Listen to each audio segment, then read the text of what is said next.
Ladies and gentlemen, greetings and welcome to MBX Biosciences conference call. Today's call is being recorded and all lines have been placed on mute and all participants are in listen-only mode. The question and answer session will follow the formal presentation. As a reminder, this conference is being recorded. It is now my pleasure to turn the call over to MBX Biosciences Senior Director of Investor Relations and Communications, Jim DeNike. Thanks, Rob.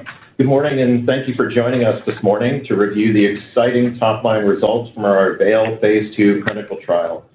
I'm very pleased to report that earlier this morning we issued a press release announcing positive results from our Phase 2 trial of once-weekly Canvuparatide in patients with hypoparathyroidism, as well as 6 months results from the ongoing open-label extension study. The press release and presentation slides are available on our website. So before I turn the call over to our speakers, I want to remind everyone that this presentation includes forward-looking statements. These statements are based on current expectations and projections and are subject to risks, uncertainties, and assumptions. I encourage you to review the risk factors and other disclosures outlined in our most recent SEC filings, all of which are available on our website.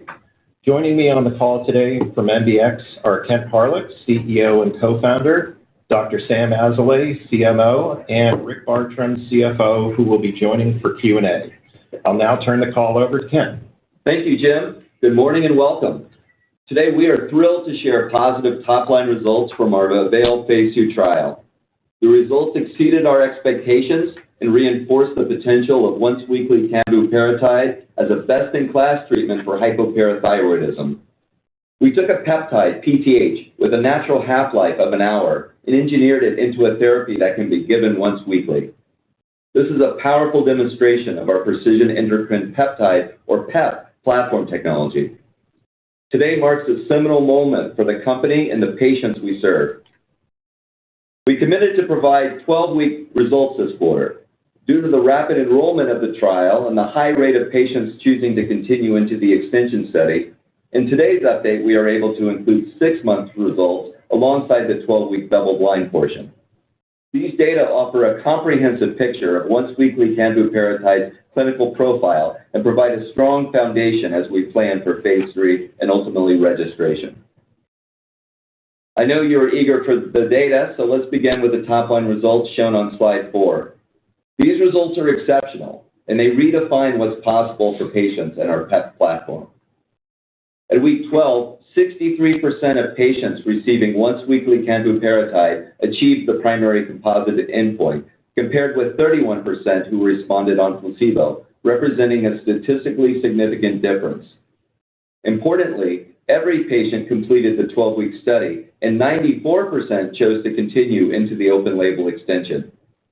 We view this exceptionally high rollover as a clear testament to patients' enthusiasm for continuing their once-weekly treatment. In the ongoing open-label extension, overall responder rates increased to 79% at 6 months, highlighting the consistency and potential durability of response with once-weekly Canvuparatide as doses are optimized over time. At week 12, urine calcium excretion was reduced in Canvuparatide-treated patients with elevated baseline values, highlighting the therapy's ability to help restore calcium balance. We also saw increases in bone biomarkers in Canvuparatide-treated patients at week 12, with continued improvement at 6 months, which is consistent with reestablishing normal bone physiology. Once-weekly Canvuparatide was well tolerated in the 12-week trial, with no treatment-related serious adverse events or discontinuations.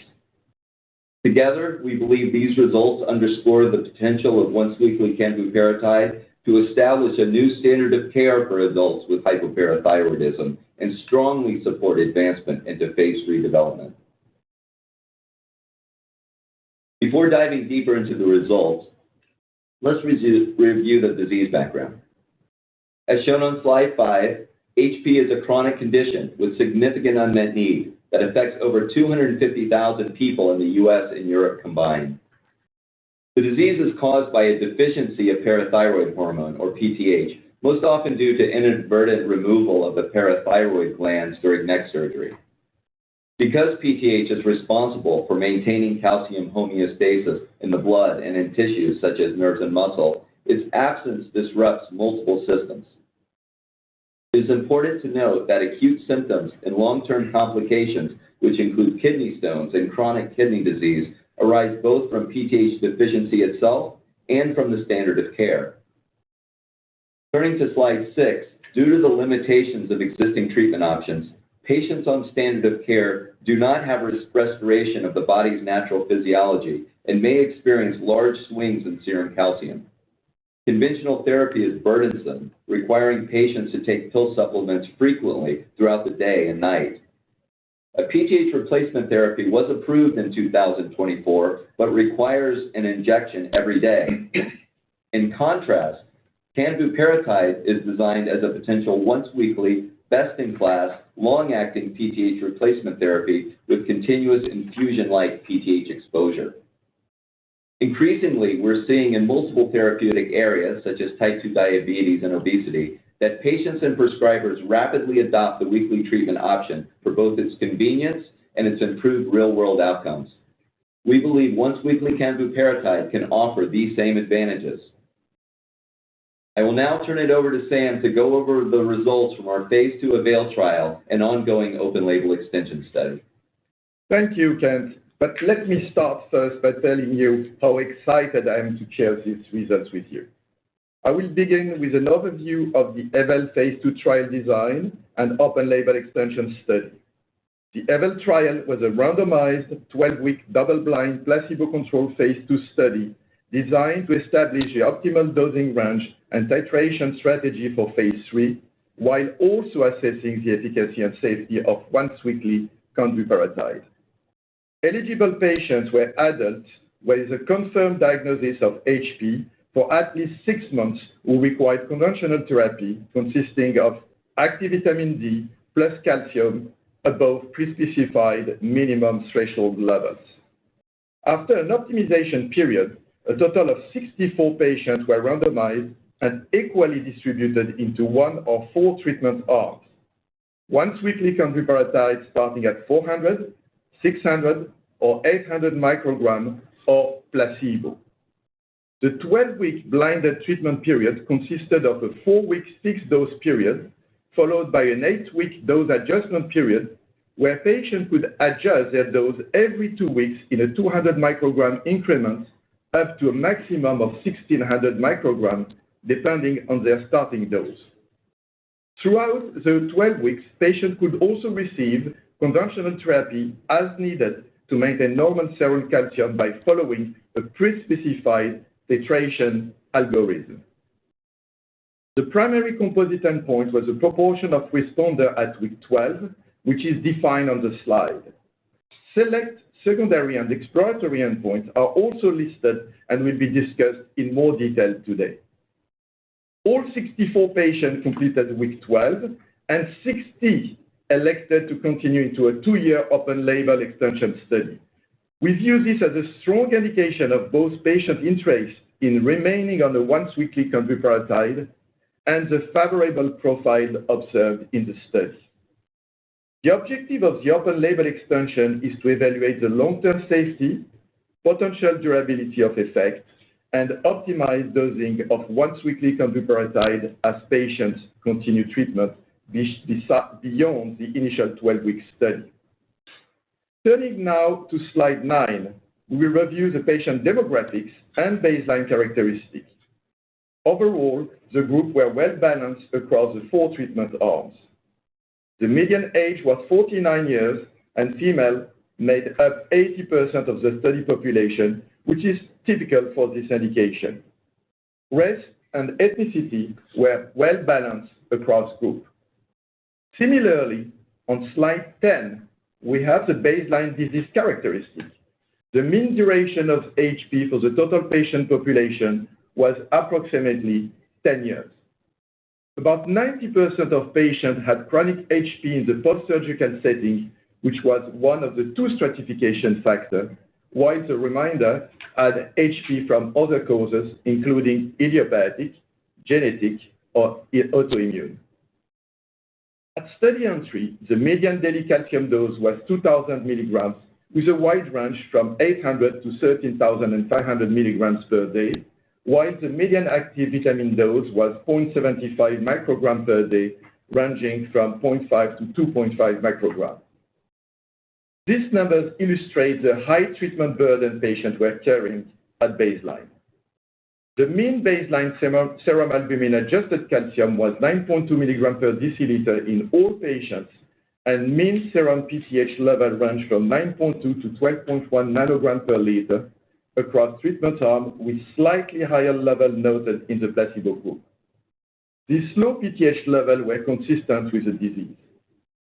The other stratification factor was patients with 24-hour urine calcium above or below 250 milligrams per day, and fewer than half of patients in the trial had baseline urine calcium excretion above 250 milligrams per day. Overall, we believe our trial enrolled a very representative HP population, also similar to patients studied in other recent clinical programs. Let's now review the clinical results, which we believe highlight the exciting potential of the once-weekly Canvuparatide. Here, on slide 12, are the results of the pre-specified primary composite endpoints. At week 12, 63% of patients across all starting doses of once-weekly Canvuparatide achieved the primary composite endpoint, compared with 31% of patients on placebo. This was a statistically significant difference. Patients met this endpoint in the pooled Canvuparatide treated group with zero contribution from PRN, demonstrated that responses were achieved with a once-weekly administration without the need for rescue therapy.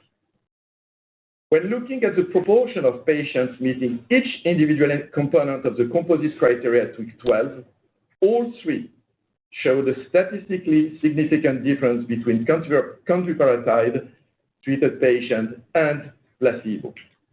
These results provide strong evidence of once-weekly Canvuparatide's potential efficacy across these key measures of disease control. On slide 13, we look at responder status at week 12 by starting dose group, which was a pre-specified secondary endpoint designed to explore the dose response. As shown in the table, 50% of patients in the 400 microgram arm achieved responder status at week 12, compared with 69% of patients in the 600 and 800 microgram arms, with the 800 microgram arm achieving statistical significance. In addition, the 800 microgram dose was the median dose for responder at week 12. Overall, these data demonstrate that responder rates were generally higher at the 600 and 800 microgram starting dose compared with the lowest 400 microgram starting dose. This data not only demonstrates once-weekly Canvuparatide dose response and wide therapeutic range across multiple dose levels, but also help inform dose selection for phase 3 and increase our confidence in identifying the optimal dosing strategy moving forward. On slide 14, we are showing the albumin-adjusted serum calcium level over 12 weeks. It's a key measure in HP patients, since maintaining calcium within the normal range is a central goal of therapy. Over time, patients treated with Canvuparatide consistently maintain serum calcium within the normal range at every visit. Placebo patients trended downward initially, but then leveled out through continued use of conventional therapy. We'll take a closer look at supplement use later in the presentation. We believe this result supports the profile of a once-weekly therapy providing stable control. Now, let's turn to slide 15, which shows the effect of once-weekly Canvuparatide on the 24-hour urine calcium excretion, which is an important endpoint, as elevated urine calcium is a well-recognized complication of conventional therapy and a major contributor to long-term renal risk. As expected with PTH replacement therapy, 24-hour urine calcium decreased in patients treated with Canvuparatide, with a more pronounced reduction in patients who entered the trial with elevated baseline levels. In this subgroup, at week 12, urine calcium decreased by 203 milligrams in the canvuparatide group versus 117 milligrams in placebo. This reduction in the canvuparatide group occurred while maintaining serum calcium in the normal range with less reliance on conventional therapy compared to placebo. In summary, the 12-week result shows that once-weekly canvuparatide achieves the primary endpoint and helps restore the key features of PTH physiology. Now we are going to turn to the result from the ongoing open-label extension study. At 6 months in the open-label extension, 79% achieved responder status, an increase from 63% observed at week 12 in the blinded portion of the study, which is a terrific result. Patients who had already been receiving canvuparatide continued at their last assigned dose with the option for further titration if needed, while those previously on placebo started at 400 micrograms once weekly and followed the same titration algorithm to reach their optimized dose. Now I'm going to break it down by components. 90% of patients gained independence from active vitamin D. 81% gained independence from therapeutic dose of oral calcium, and 95% maintained adjusted serum calcium within the normal range. The results of the individual components were comparable or higher than what we observed at week 12, providing highly encouraging evidence of the potential durability of once-weekly canvuparatide over time. On slide 18, you can see changes in serum calcium level from the start of the AVAL study through month 6 in the open-label extension. Calcium levels were in the normal range in both the canvuparatide and placebo groups before treatment. As we have already shown, canvuparatide-treated patients maintained normal serum calcium through 12 weeks. In the extension, those patients continued to maintain stable calcium at 6 months, supporting the durability of once-weekly canvuparatide beyond the initial treatment period. In the placebo group, calcium level declined early and remained low through week 12, despite ongoing use of active vitamin D and calcium supplements. However, after switching to canvuparatide in the open-label extension, shown in light blue, serum calcium level in these patients increased to well within the normal range, demonstrating a direct effect of once-weekly canvuparatide in restoring physiological calcium control. This occurred while active vitamin D and calcium supplements were gradually decreased or discontinued, which we'll review on the next slide. On this slide, slide 19, you can see the changes in the active vitamin D dose and total daily calcium dose from the start of the phase 2 study through 6 months in the open-label extension. On the left, in the canvuparatide-treated group, active vitamin D dose decreased rapidly within the first 2 weeks, and nearly all patients discontinued use altogether. In contrast, a substantial proportion of placebo patients were still taking active vitamin D during the 12-week period. Upon crossing over in the open-label extension at the starting dose of 400 micrograms of canvuparatide, those patients were able to decrease active vitamin D and ultimately discontinue. On the right, you see a similar pattern for calcium supplements, with patients on canvuparatide reducing their daily intake, while placebo patients required higher dose until they transition into the extension. Overall, these results demonstrate the durability of effect of canvuparatide in both patients who started on therapy and those who switched from placebo, maintaining normal serum calcium while greatly reducing the heavy pill burden of conventional therapy. One final result I would like to highlight here on slide 20 is the effect of once-weekly canvuparatide on bone health in patients with HP. As a reminder, in the absence of PTH, the skeleton cannot properly release calcium and phosphate. This leads to abnormally low bone turnover. Here, we are showing 3 markers of bone turnover and formation over the 12-week double-blind period and through 6 months into the open-label extension. CTX is a marker of bone resorption and overall turnover, while BSP and P1NP are bone formation markers. The blue line represents patients treated with once-weekly canvuparatide and include patients who crossed over from placebo after 12 weeks. What we observed is a substantial increase in all 3 bone markers during the first 12 weeks in canvuparatide-treated patients in comparison to placebo. This upward trend continued through the 6 months. We are very encouraged by this finding. They show that once-weekly canvuparatide is restoring normal bone remodeling activity, both formation and resorption, which is a hallmark of reestablished PTH physiology and contributing factor to long-term bone health. Now let's turn to the safety. On slide 22, we demonstrate that once-weekly canvuparatide was generally well tolerated. As you can see in the top row, 73% of canvuparatide-treated patients and 63% of placebo patients experienced treatment-emergent adverse events, with rates that were fairly similar between all treatment cohorts. Importantly, the vast majority of events were reported as mild or moderate in severity and recovered without dose interruption. Approximately half of patients in the pooled canvuparatide group and approximately 40% of placebo patients experienced adverse events that investigators considered related to the drug, and I will go into those details on the next slide. There was one serious adverse event in the 600 microgram cohort, a case of Bell's palsy that was not considered treatment-related and resolved without sequelae.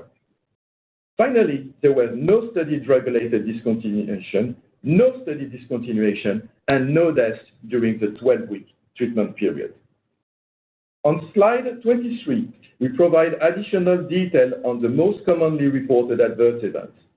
This table lists any treatment-emergent adverse event that occurred in more than 5% of patients in any treatment group, and at least 2% more frequently than in the placebo group. The most commonly reported events among canvuparatide-treated patients were headache, hypercalcemia, arthralgia, and nausea. On slide 24, we will take a closer look at adverse events of special interest.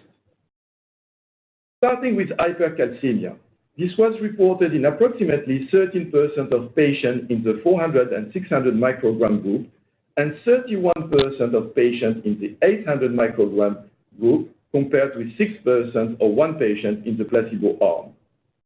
Hypercalcemia is an expected outcome from PTH replacement therapy, and it was also observed more frequently in the highest dose cohort during the 4-week titration phase, while patients were still titrating down from conventional therapy.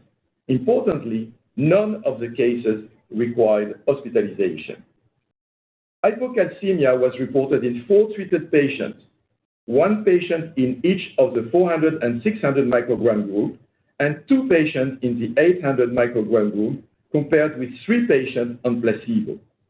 As expected, nearly all hypocalcemic events occur within the first weeks of the titration period, again, while patients were still titrating down from conventional therapy. None of the patients with reported hypocalcemia required hospitalization. We are also very pleased to see that injection site reactions were infrequent overall, occurring in 18.8% of treated patients versus 12.5% on placebo. Finally, I would like to close by highlighting safety data from the ongoing open-label extension, and that is so far to date, we are seeing similar trends as to what we observed in the double-blind study, and we are highly encouraged by the favorable safety profile. Taken together with the efficacy results, we believe this data strongly supports the potential of once-weekly canvuparatide to become a new standard of care for patients with HP. And with that, I will hand it back to Kent. Since our IPO 1 year ago, we set out to deliver on the promise of once-weekly canvuparatide. so it is particularly gratifying to share data that bring that vision to life. These results are very encouraging and reinforce our conviction that Canvuparatide is poised to be best in class. The strong phase 2 AVAIL data unequivocally demonstrate that once-weekly Canvuparatide can generate high responder rates in treated patients. Data from our open-label extension study show the potential of even higher responses on Canvuparatide as patients are titrated to their appropriate doses. Our results are already competitive to historical studies of an FDA-approved once-daily injection. HP is a chronic disease and is a significant unmet medical need. We estimate the U.S. and the EU represent a multi-billion-dollar market opportunity, and once-weekly Canvuparatide is well poised with a best-in-class profile. The reason we believe that once-weekly Canvuparatide may grow to be preferred by both healthcare providers and patients is simple. Highly competitive results to date, infusion-like PTH exposure with far fewer injections. Patients don't want to have to think about their disease every day, let alone inject themselves daily. Once-weekly Canvuparatide can provide freedom by relieving patients from the significant burden of current standard of care and daily injections.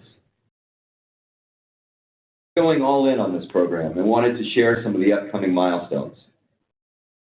First, we plan to debut our data at the International Hypoparathyroidism Conference being held October 3 to 5 in Texas. We'll be scheduling our end-of-phase 2 meeting with the FDA. Additionally, we will be presenting full phase 2 data at a major medical conference and in publications. In 2026, we plan to report 52-week results from our open-label extension trial, as well as begin dosing patients in our global registrational phase 3 trial. Finally, I'd like to thank the patients and their caregivers, the investigators, partners, and the passionate team at MBX who made all this possible. Now we'll turn the call back to the operator to open up the line for questions. Thank you. We'll now be conducting a question and answer session. If you'd like to ask a question at this time, you may press star 1 from your telephone keypad, and a confirmation tone will indicate your line is in the question queue. You may press star 2 if you'd like to withdraw your question from the queue. For participants using speaker equipment, it may be necessary to pick up your handset before pressing the star keys. One moment, please, while we poll for questions. Thank you. Thank you. And our first question today comes from the line of Seamus Fernandez with Guggenheim Partners. Please proceed with your question. Hey, thanks, guys, and congratulations on the data. So, a couple things to just clarify. We got a lot of questions on the placebo response here, and there's also a lot of questions on relative comparisons around that. Just hoping you could help us understand the 31% placebo response. Admittedly, I think the dose response that you see with the 600 and 800 microgram, clearly suggests a very wide margin between placebo on your endpoint. But maybe you can just help us understand how you're looking at these data from a comparison perspective, versus the Yorvipath phase 2 data that we have.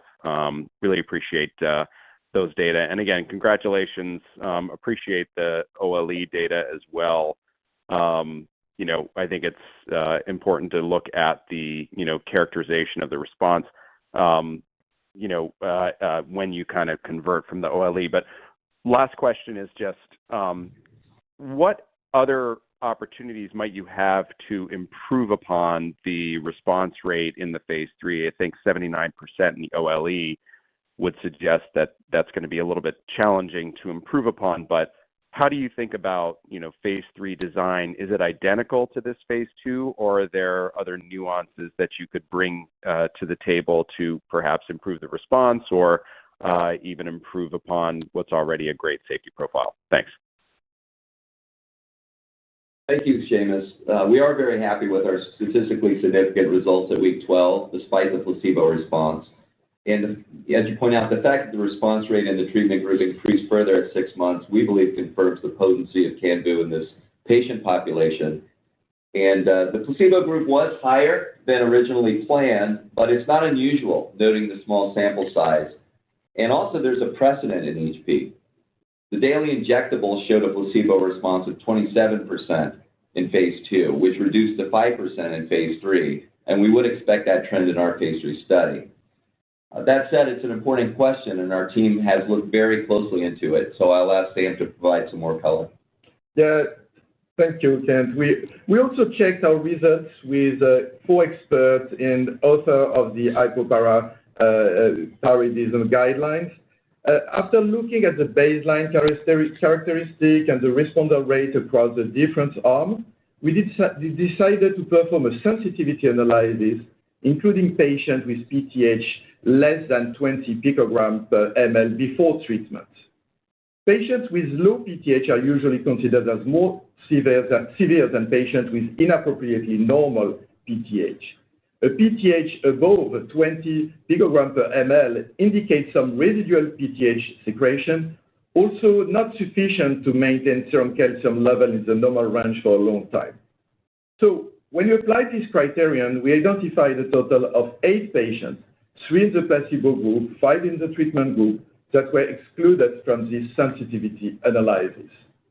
Excluding these patients from both groups, the placebo response declined to 15%, and the Canvuparatide pooled responder maintained a robust response at 60% at the 12-week time point, which is highly statistically significant with a p-value of less than 0.01. And the active to placebo difference was 45%. We also carried over this rule into the open-label extension study and excluded those 8 patients, and our responder rate was still very strong with 76%. So we believe, really, this sensitivity analysis strengthens our primary analysis and confirms our conviction in our results. It's also a learning for phase 3, in which where these patients will be stratified between treatment and placebo to ensure equal distribution. That was one of the learnings already from the phase 2. And then just on that phase 3.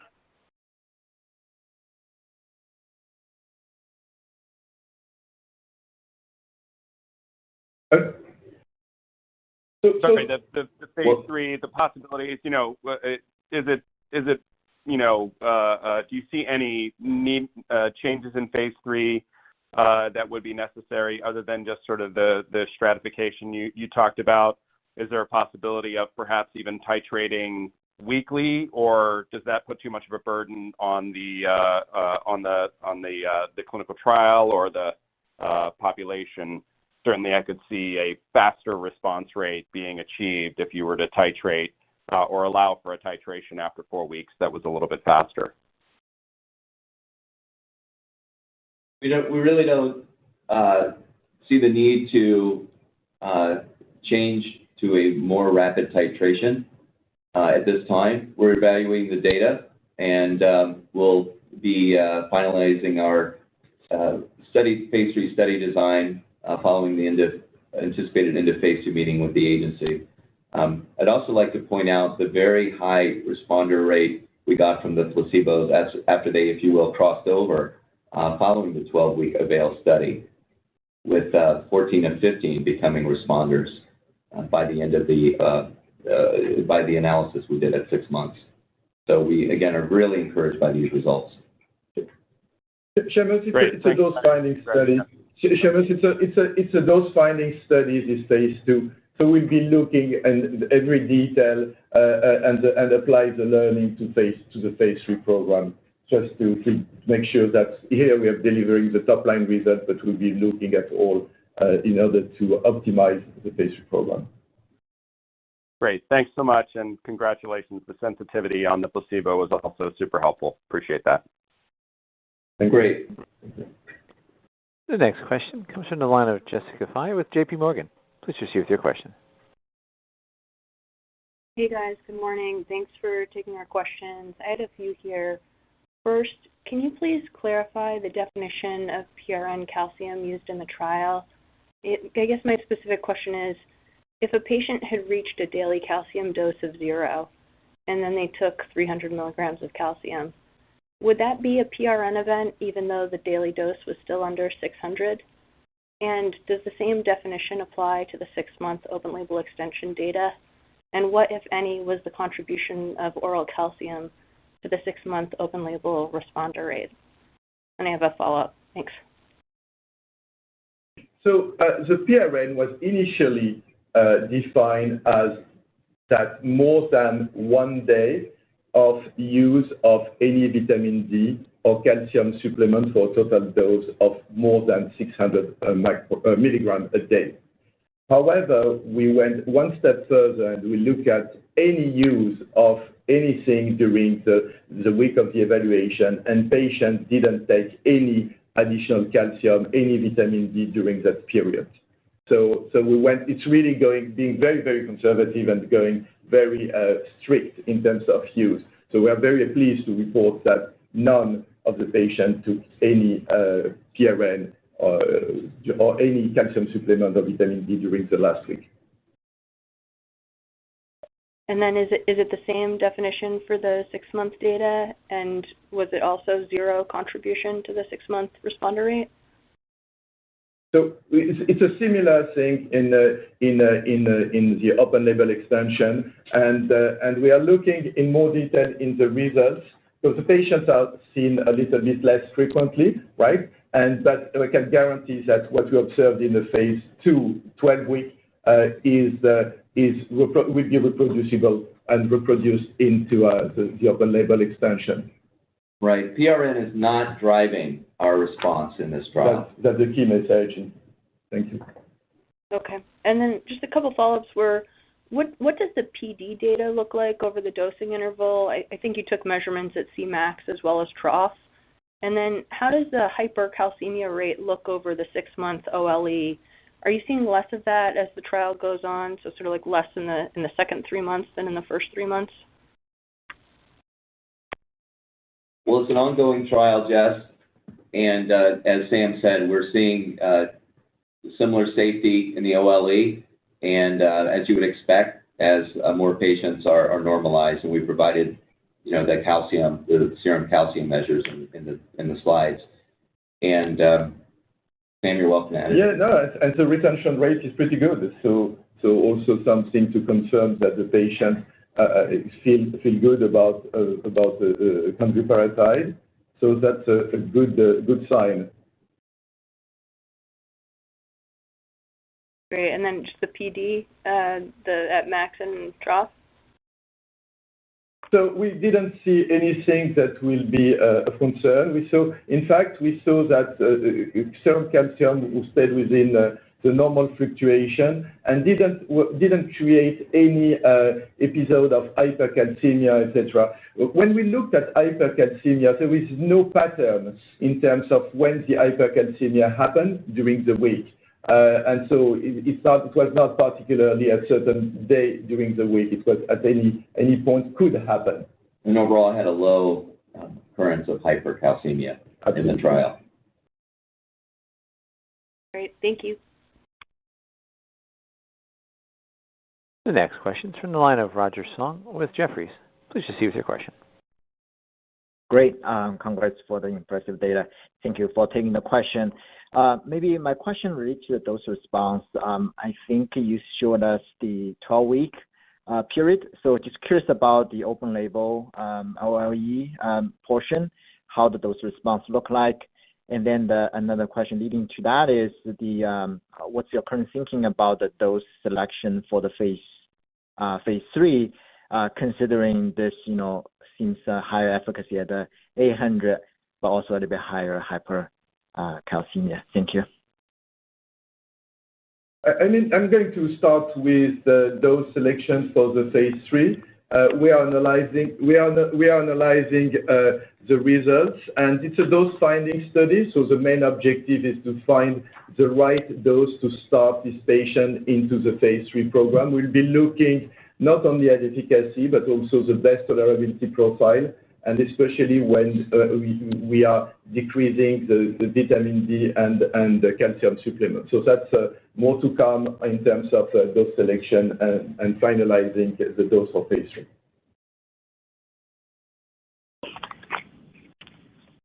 Got it. And then how about the dose response for the LE portion? I'm not sure I understand the question because the 79% referred to the open label extension dose response.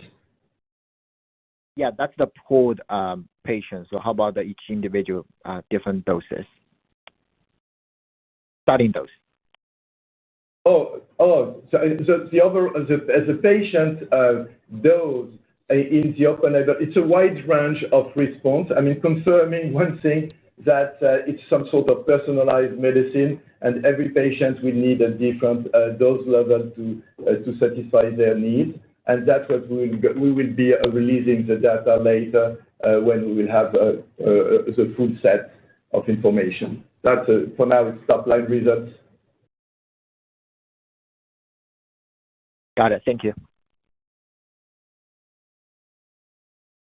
Our next question is from the line of Jonathan Wollenben with Citizens.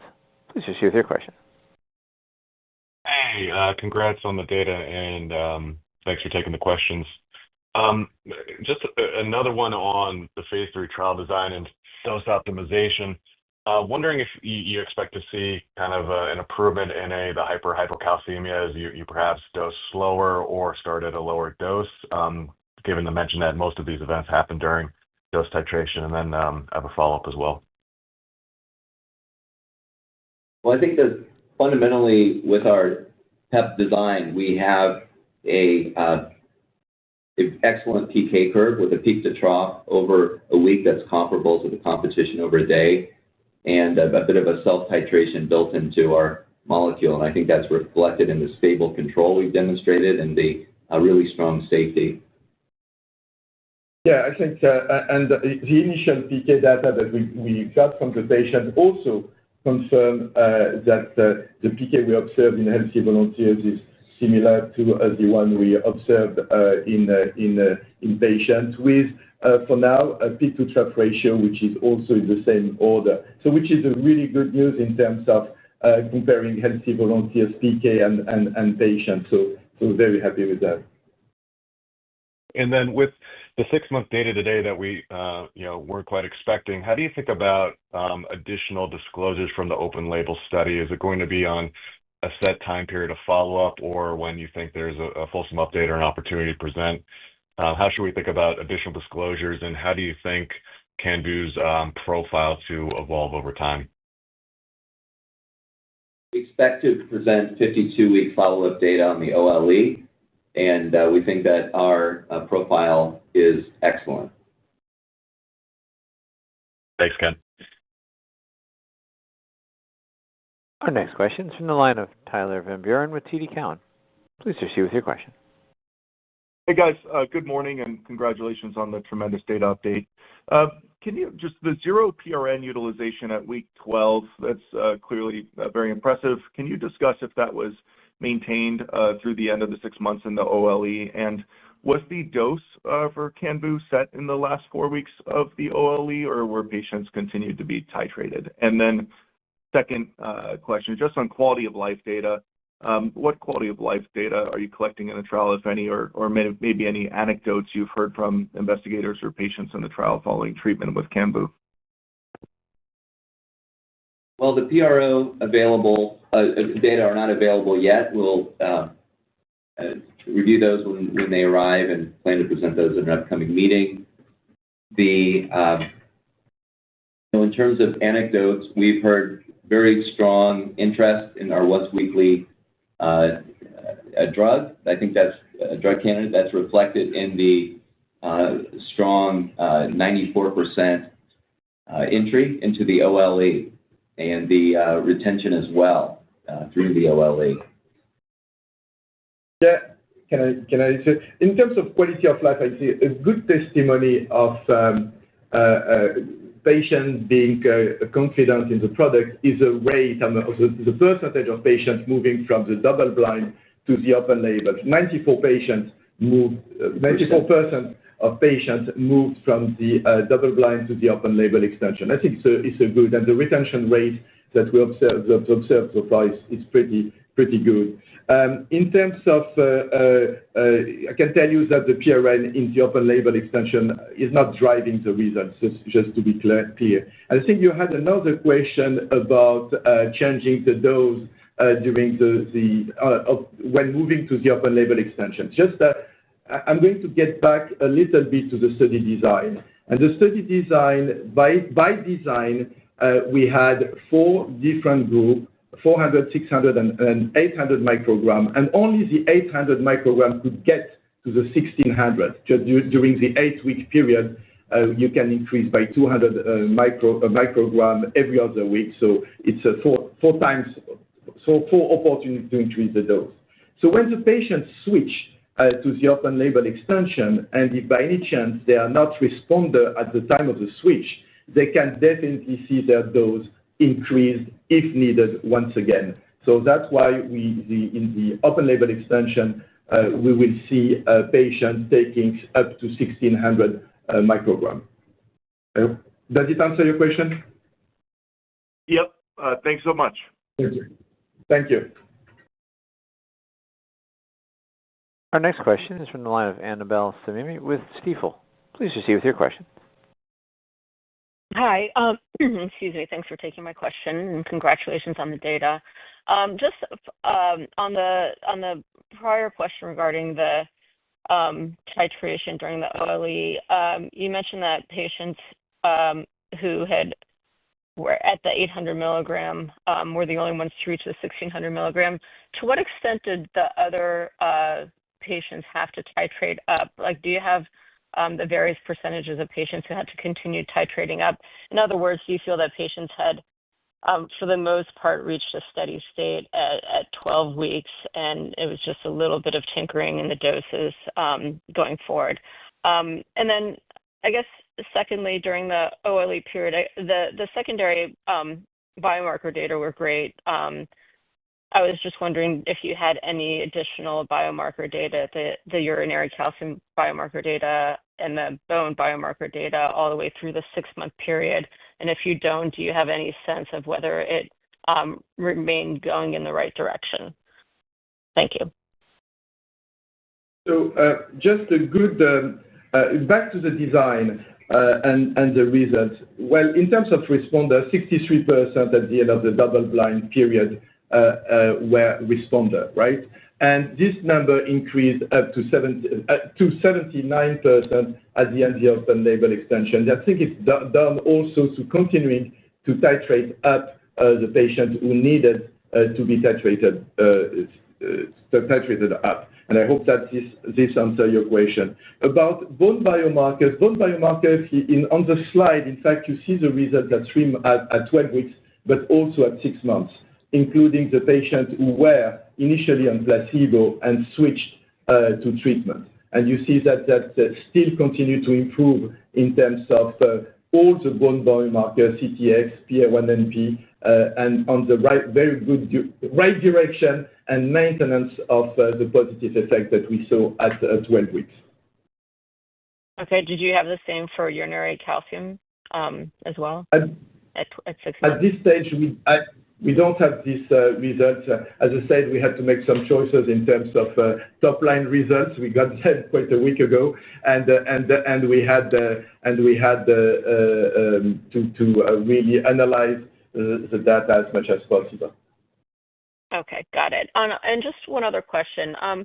You mentioned that, you had the sensitivity analysis regarding the stratification of patients based on PTH level.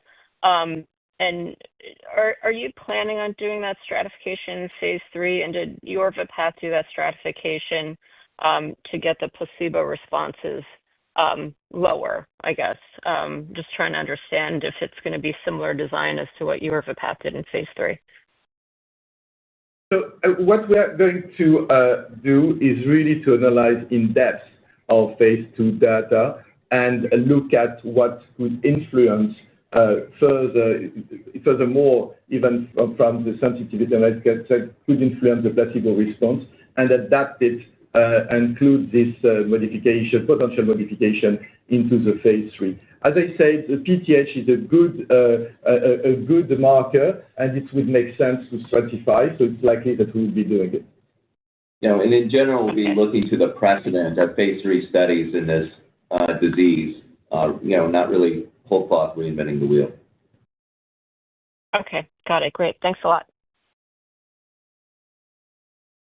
Our next question is from the line of Trevor Allred with Oppenheimer. Please proceed with your question. Hey, everybody. My congrats on the data as well. Got a few questions. First, is there anything you can share about the active dose levels where we saw AEs? Since we're titrating here, were these presentations seen above 800 micrograms? And then also, can you give us any detail on what the placebo response rate might be if there was no PRN use there?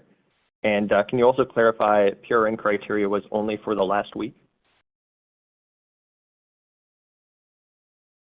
So PRN criteria was for the last week of the evaluation because patients could be titrated up to the week 10, and so we thought that it was appropriate to look at PRN the last week at the time of the evaluation, if you want. The placebo were not. They were not responder for most of them. 70% of them. So the PRN use was not interesting as an information. We looked also at the 5 patients with placebo, but I don't remember if I had the PRN use or not. We looked mainly into our active treatment.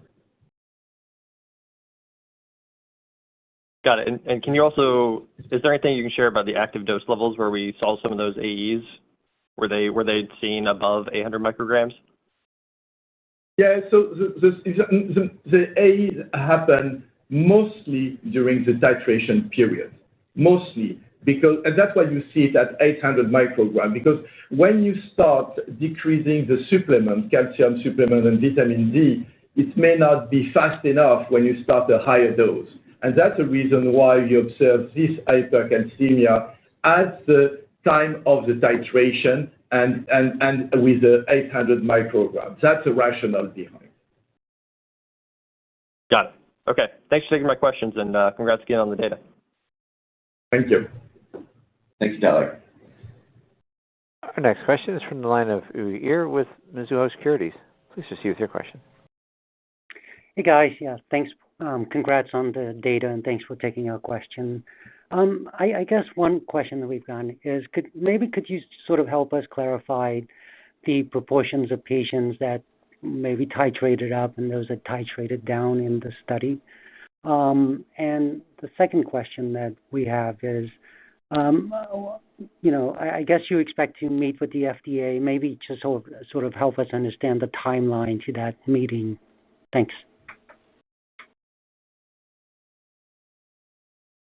Okay, I don't have the proportion of responder exactly, the exact proportion of responder, but I can tell you already that most of them were titrated up.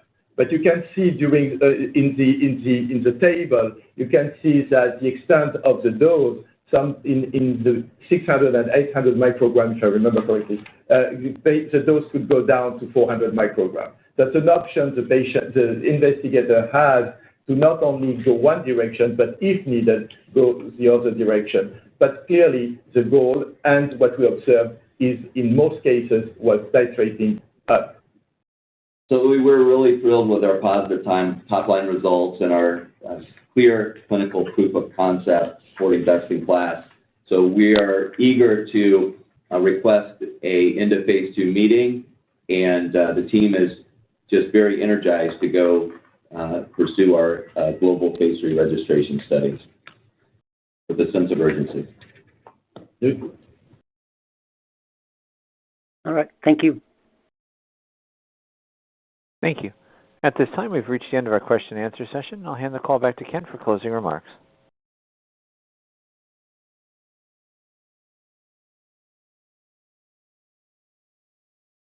I'd like to thank everyone again for joining us today to discuss the compelling top-line results from our AVAIL phase 2 trial. We could not be more thrilled with the results and look forward to sharing further progress as we continue to advance Canvuparatide's development, with the goal of bringing a best-in-class once-weekly treatment option to patients in need. Thank you. This concludes today's conference. You may disconnect your lines at this time. We thank you for your participation. Have a wonderful day.